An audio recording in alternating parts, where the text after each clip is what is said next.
তো গাইস, আজকে আমার মা পিঠে করছে, তো ভাবলাম চলো তোমাদেরকে দেখায়।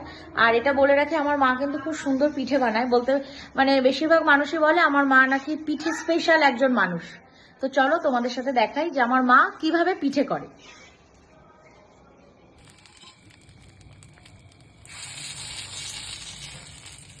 এটা লোহার সাঁচ, মানে লোহার তো, হ্যাঁ এটা লোহার সাঁচে করে পিঠে করছে।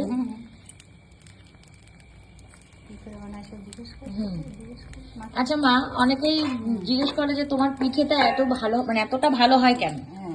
পিঠেতে কি স্পেশাল আছে যে তোমার পিঠে এত ভালো হয়? তো অনেকে জিজ্ঞেস করে যে দিদি তোমার মায়ের রেসিপিটা একটু শেয়ার করো। তো তুমি একটু বলে দাও যে তুমি পিঠেটা কিভাবে কি করো।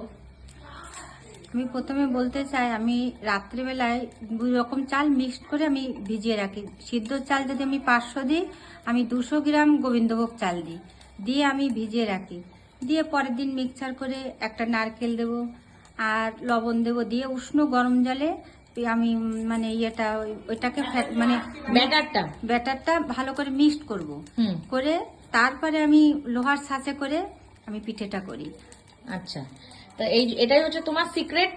আমার সিক্রেট, এটা হচ্ছে তোমার সিক্রেট। হ্যাঁ। তো বলে রাখি যে এরকম পিঠে অনেকেই করে, এবার অনেকের ভালো হয়, অনেকের ভালো হয় না বলতে পারো। তো আমার মার হাতে জানি না কি গুণ আছে যে আমার মার হাতে পিঠে সবাই বলে দারুণ দারুণ দারুণ, কোনো কথা হবে না।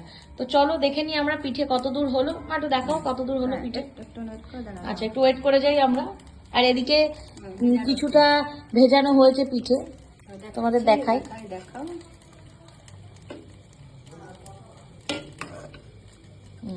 এই যে অনেকটা ভেজানো হয়ে গেছে। এই যে ঠিক আছে। কাঁচি পোড়া পিঠে কিন্তু সকালবেলা, মানে এটা বাসি খেতে বেশি ভালো লাগে, পরের দিন সকালবেলায় খেতে বেশি ভালো লাগে, কারণ একদম নরম হয়ে যায়, বেশি খেতে ভালো লাগে। বিশেষ করে আমার তো খুবই ভালো লাগে। দেখো কত সুন্দর হয়েছে। তো মার পিঠে মোটামুটি কমপ্লিট। তো তোমাদের দেখাই যে পিঠেটা সাঁচে দিয়েছিলাম, ব্যাটারটা সাঁচে দিয়েছিলাম, তারপর কেমন হয়েছে দেখতে। এই যে সুন্দর কিন্তু ফুলে গেছে পিঠেটা। চলো মা উল্টাও।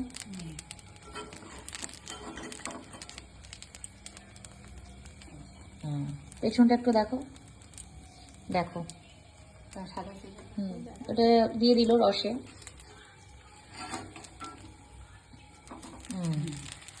খুব সুন্দর উঠছে কিন্তু। তো তোমরাও কিন্তু চাইলে এইভাবে করতে পারো। যা, এটা গেল ঠিক আছে, কোনো ব্যাপার না। সুন্দর হয়েছে। একটা রিভিউ দিই।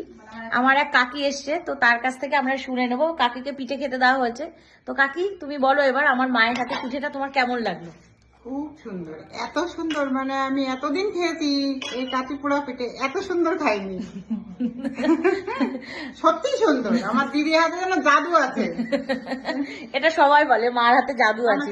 আমার স্টুডেন্টরা খেলেও বলে যে তোমার মায়ের হাতের পিঠেটা একটা আলাদাই টেস্ট।